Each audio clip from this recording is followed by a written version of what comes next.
বলুন, জিকির করলে কয়টা লাভ? নগদ না বাকি? 1 নম্বরে জিকির করলে কাল সাফ হয়, সুবহানাল্লাহ বলেন। 2 নম্বরে গুনাহ মাফ হয়। 3 নম্বরে কোরআন বোঝা সহজ হয়ে যায়।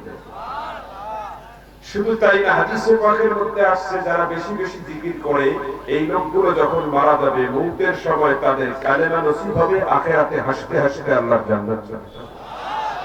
বলেন তাহলে কালেমার জিকিরের পাওয়ার কম না বেশি?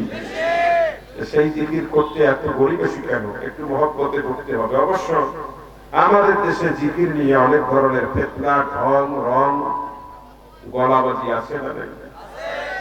সেদিন দেখলাম ইউটিউব এক সাহেব জিকির করতেছে, মুরিদ নিস্তাকি লাভ দিয়া দেয়া পীরের গাল কামড়ে উঠছে। তাও তো উল্টা বললেন, এটা কি বানায় বলতেছি? মাহফিল শেষে খালি একটু সার্চ দিয়ে দেখবে। আর দেখলাম যে পীর সাহেব জিকির করে, মুরিদেরা এই যে খুঁটিগুলো আছে না, এই খুঁটি দিয়ে উঠতে চায়, মানে অবস্থা হলো সামিয়ানা ভেদ করে আল্লাহর আশে আছে। আমি চিন্তা করি, হায় হায়, এত কোরআন হাদিস গবেষণা করলাম, রাসূলের কোন দিন জিকিরের মধ্যে সে ঘটনা ঘটলো না, কোন সাহাবী উঠলো না, এরা উঠে কেন? এই ঘটনা কি? গবেষণা করে একটা ভণ্ডামি আমার কাছে ধরা পড়ছে। সেটা কি? এই যে খুঁটি আছে, কিছু কিছু বিদ্যুতের, কিছু কিছু খুঁটির মধ্যে বিদ্যুতের তার আছে না? আরে কথা কি আমার বুঝতেছেন? একটু জবাব দেবেন। এই বিদ্যুতের তারওয়ালা খুঁটিতে কোন মুরিদ ভুলেও যাইয়া কাজ করে? এই কথা যেই খুঁটিতে বিদ্যুতের তার নাই, মুরিদ ওই খুঁটি দিয়ে তো উপরে ওঠে। তোমার যদি এত ইস্ক হয়, তুমি বিদ্যুতের খুঁটি মানবে কেন? ওটা তো একটু ধরো, কথা কন না, এগুলো ভাই ভণ্ডামি। নবী করিম সাল্লাল্লাহু আলাইহি ওয়াসাল্লাম তার সাহাবীদেরকে নিয়ে যখন জিকির করতেন, হাদিসের মধ্যে আসছে এত নিমগ্নতার সাথে, তাদাররুআন ওয়া খাইফা দুনাল কাউল মিনাল জাহর, ভালো করে শুনুন, এত গম্ভীর আওয়াজে, এত গুমগুম আওয়াজে জিকির করতেন, এত নিমগ্নতার সাথে জিকির করতেন। পাখি উড়ে যেত, পাখিরা ডানা হাঁপিয়ে যাওয়ার কারণে জিকিররত সাহাবীদের মাথার উপরে বসতো। পাখি টের পেত না কোন মানুষের মাথার উপরে বসেছে, আর সাহাবীরা এমন নিমগ্নতার সাথে জিকির করতেন, তারাও টের পেত না যে কোন পাখি তাদের মাথার উপরে বসেছে। বলেন সুবহানাল্লাহ। আপনার আমার মতন যদি লাফালাফি, গাল কামড়া কামড়ি জিকির হতো, তাহলে কি পাখি মাথার উপরে বসতে পারত? যত বড় পীরের দরবার হোক না কেন, যদি কোরআন আর সুন্নাহর মধ্যে আমল না মেনে, সেই পীরকে মানা কোন মুমিনের জন্য জায়েজ নেই। কথা কি আমার বুঝতেছেন আপনারা? আমার দিকে তাকান। এই জন্য জিকির করবেন, শরীরের কোনো অংশ দোলাবেন না। এই কথায় কথা এসে যায়। বড় পীর আব্দুল কাদের জিলানী, বলেন তো তার নাম কি? বড় পীর সাহেবের নাম কি? মনে হারিয়েছে, নাম কি? আব্দুল কাদের জিলানী রাহমাতুল্লাহ আলাইহি। অনেক বড় আলেম ছিলেন। উনি একটা কিতাব লিখছেন, কিতাবটার নাম হলো সিররুল আসরার, গোপন ভেদের গোপন ভেদ। সুবহানাল্লাহ বলেন। এই বাংলা তরজমা কি? সিররুল আসরারের বাংলা মানে কি? গোপনের গোপন। এই গোপনের গোপনকে উনি বলছেন। ওই বইয়ের মধ্যে উনি লেখেন জিকির হলো 22 প্রকার। বলেন কয় প্রকার? এই 22 প্রকারের আলোচনা করলেই একটা রাত চলে যাবে, আমি সেদিকে যাব। 1 নম্বরের জিকির হলো আয-যিকরু বিল লিসান, জিকির হবে জিহবা দিয়ে। সুবহানাল্লাহ বলেন। জিকির হবে কি দিয়া? জিহবা, ঠোঁট লড়ায়া লড়ায়া। এটা হলো আত-তাহমিদাত, আত-তাসবিহাত, আত-তাযকিরাত। ঠোঁটের জিকির কি? আপনি আল্লাহর প্রশংসা করবেন, সুবহানাল্লাহ, আলহামদুলিল্লাহ বলবেন। তারপরে যত তাসবিহাত আছে, তাসবিহ তাহলিল করবেন। এগুলো সবগুলো হলো ঠোঁটের জিকির, জিহবার জিকির। বলেন সুবহানাল্লাহ। 2 নম্বরে জিকির হলো আয-যিকরু বিল কলবে আবিন নফসে, মনের জিকির। মন থেকে খারাপ চিন্তা দূর করে আল্লাহর দিকে আনবেন, এটা মনের জিকির। সুবহানাল্লাহ বলেন। 3 নম্বরে জিকির হলো আয-যিকরু বিল ইয়াদ, হাতের জিকির। সুবহানাল্লাহ বলেন। কি ভাই, হাতের জিকির মানে কি পীর সাহেবের গাল খামছে ধরা?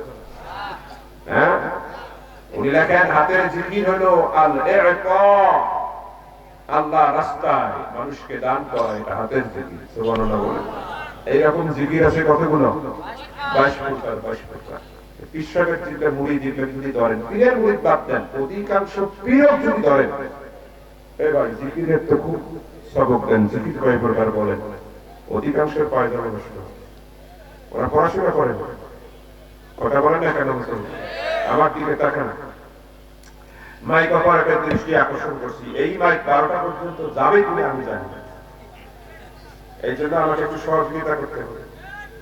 আমার দিকে থাকেন, একটু দোয়া করেন আল্লাহ যেন এই মাইক 12টা পর্যন্ত নিয়ে যায়। কারণ আমরা এই মাইক এখানে উঠলে আমরা দুইটা জিনিস বুঝি, একটা হলো শ্রোতা বুঝি, 2 নম্বরে মাইকে একটা ফোন বাড়লেই আমরা বুঝি এটার মাইকের হায়াত কি পরিমাণ। আমি আশঙ্কা করতেছি, এই জন্য খুব সাবধান, কোন দিকে তাকাবে না। আমি কমার্শিয়াল কোন বক্তা নই। গান গাইতে পারবো, দাদা হুজুরের কিস্সা গাইতে পারবো, বাবা হুজুরের কিস্সা গাইতে পারবো, হঠাৎ করে স্লোগান মারতে পারবো না, কারো বিরুদ্ধে রাগের বশীভূত হয়ে অন্য দলকে উঁচুতে নিয়ে যেতে পারবো না। আমি স্রেফ একজন কোরআনের গবেষক। গণপ্রজাতন্ত্রী বাংলাদেশ সরকার আমাকে চাকরি দিছে এই কোরআনের তাফসীর মাস্টার্স ক্লাসে করার জন্য। আপনাদের দোয়ায় এই কোরআন কারীমের তাফসীর আমি মাস্টার্স ক্লাসে ছাত্রীদেরকে পড়াচ্ছি প্রায় 19 বছর ধরে। কত বছর? 19 বছর। সুতরাং আমরা শিক্ষক মানুষ, শিক্ষক যখন কথা বলে তখন ক্লাসে পিন ড্রপ সাইলেন্ট হতে হয়, একেবারেই নীরব নিস্তব্ধ হতে হয়। আপনারা শুধু 15 মিনিট মনোযোগ দিবেন, 12টা পর্যন্ত আপনারা আর উঠে যেতে পারবেন না। এই কোরআনের কারীম আপনাকে টেনে ধরে বসে রাখবে ইনশাআল্লাহ। বলে ইনশাআল্লাহ। 15 মিনিটটা আমাকে একটু দেখেন মুসলমান ভাইরা আমার। এই জন্য আলোচনার শুরুতে একটু জিকির করব, 1টা মিনিট জবান খুলে দিবেন, আকাশ বাতাস মুখরিত করে সবাই পড়েন লা ইলাহা ইল্লাল্লাহ, লা ইলাহা সুবহানাল্লাহ, আলহামদুলিল্লাহ, লা ইলাহা ইল্লাল্লাহ, লা ইলাহা ইল্লাল্লাহ, মুহাম্মাদুর রাসূলুল্লাহ। চিৎকার মেরে বলুন সাল্লাল্লাহু আলাইহি ওয়াসাল্লাম। সম্মানিত হাজিরিন, আমি আপনাদের সামনে নিখুঁত নির্ভুল পরিমল জীবন বিধান, বিশ্বের সেরা আবিষ্কার, মহাজাগতিক মহাবিশ্বর মানব জাতির একমাত্র এবং চূড়ান্ত কনস্টিটিউশন সংবিধান আল কোরআনুল কারীমের 114টি সূরার মধ্য থেকে 99 নম্বর সূরা সূরাতুল জিলজালের 8টা আয়াত তেলাওয়াত করেছি। সূরাটির নাম হলো সূরাতুল জিলজাল, কোরআনুল কারীমের 99 নম্বর সূরা। সূরাটিতে আয়াত আছে 8টি, রুকু আছে 1টি, সূরাটিতে শব্দ আছে 36টি, বর্ণ আছে 156টি। মাশহুর উলামায়ে কেরামের মতে সূরাটা নাযিল হয়েছে মদিনায়। চিৎকার মেরে বলুন সুবহানাল্লাহ। কেমনে নাযিল হলো? আপনাদের দোয়ায় আমি মাস্টার্স ক্লাসে একটা কিতাব পড়াই, কিতাবটার নাম হলো লুবারুন নুকুল ফি আসবাবিন নুসুল, লিখেছেন আল্লামা জালালউদ্দিন সুয়ুতী আশ-শাফি রাহমাতুল্লাহ আলাইহি। ইনি এমন একজন আল্লাহর ওলি ছিলেন, উনি ওনার আত্মজীবনীতে লিখেছেন, আমি ঘুমের ঘরে না, স্বপ্ন যোগেও না, আমি জাগ্রত অবস্থায় আমার মদিনাওয়ালা নবীকে 70 বারেরও বেশি দেখেছি। ওয়া সাহিবুল কাশফে, এত বড় একজন আল্লাহর ওলি। উনি লেখেন, আপনার আমার কলিজার টুকরা নবী মক্কা থেকে মদিনায় যাওয়ার 2 বছর পরে, বলেন কয় বছর? 2 বছর পরে মদিনার গিরিপথ দিয়ে যাচ্ছেন। গিরিপথ কারে বলা হয়? 2 পাহাড়ের মাঝখানের চিকন রাস্তাকে ভূগোলের পরিভাষায় গিরিপথ বলা হয়। আল্লাহর নবী একাই একাই মদিনার গিরিপথ দিয়ে যাচ্ছেন। সাডেনলি হঠাৎ করে ইহুদি এবং নাসারা পক্ষ থেকে 10 থেকে 12 জন যুবক, তাগড়া যুবক, আপনার আমার কলিজার টুকরা নবীর পথকে আগলিয়ে ধরে হাতে হাত দিয়া মানব ব্যারিকেড তৈরি করল। আমার নবী ভয় পান নাই, আমার নবী সাহসিকতার সাথে বললেন, লিমা সাদাতুম ইয়া মা'শারাশ শাবাব মিনাল ইয়াহুদ ওয়ান নাসারা, এই ইহুদি নাসারা যুবকেরা, তোমরা কেন আমার পথ আগলিয়ে ধরলে? আমাকে যেতে দাও। মদিনায় আবু বকর, ওমর, ওসমান, আলী রাদিয়াল্লাহু আলাইহিম আজমাইন আমার জন্য অপেক্ষমান। তাদের সাথে আমাদের পরামর্শ আছে, আমার পরামর্শ আছে। আল্লাহর নবী যখন এই কথা বললেন, তখন 10-12 জন যুবকের মধ্য থেকে যে লিডার, সে রাসূলের একেবারে কাছাকাছি আসলেন, সামনাসামনি হয়ে গেলেন, মুখোমুখি হয়ে গেলেন, বললেন, আব্দুল্লাহর পোলা মুহাম্মদ, বলেন সাল্লাল্লাহু, তোমার চিন্তার কোনো কারণ নাই, ভয় পাওয়ার কোনো কারণ নাই। আমরা তোমার অনিষ্ট করবো না, ক্ষতি সাধন করবো না। অনেক দিন থেকে তোমাকে আমরা একা একাই পেতে চাই। বলে কেন? বলে আমাদের মনের ভিতরে একটা মাত্র প্রশ্ন আছে, কেবলমাত্র শুধুমাত্র একমাত্র একটা প্রশ্ন আছে। এই প্রশ্নের জবাব সাধারণ কোনো মানুষ দিতে পারবে না নবী ছাড়া। তুমি যেহেতু শ্রেষ্ঠ নবীর দাবিদার, তুমি যদি সত্যিকারই আল্লাহ পাকের নবী হয়ে থাকো, আমরা তোমাকে একটা প্রশ্ন করব, এই প্রশ্নের জবাবটা তুমি আল্লাহর কাছ থেকে নিয়ে আমাদেরকে দিয়ে দাও। জবাব যদি যুক্তিযুক্ত হয়, অ্যাপ্রোপ্রিয়েট আর একুরেট হয়ে যায়, এই নির্জন প্রান্তরে আমরা 10-12 জন যুবক তোমার হাতে হাত রেখে তোমাকে শ্রেষ্ঠ এবং শেষ নবী মেনে তাওহীদের কালেমা পড়ে এক্ষুনি আমরা মুসলমান হয়ে যাব।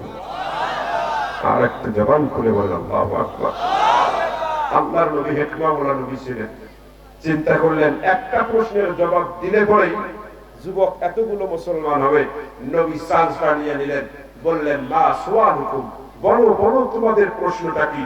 আল্লাহর নবী যখন বলছে তোমাদের প্রশ্নটা কি, তখন ওই যুবকের লিডার ডাক দিয়ে বলে, আব্দুল্লাহর পোলা মুহাম্মদ, তুমি বলো এই দুনিয়ার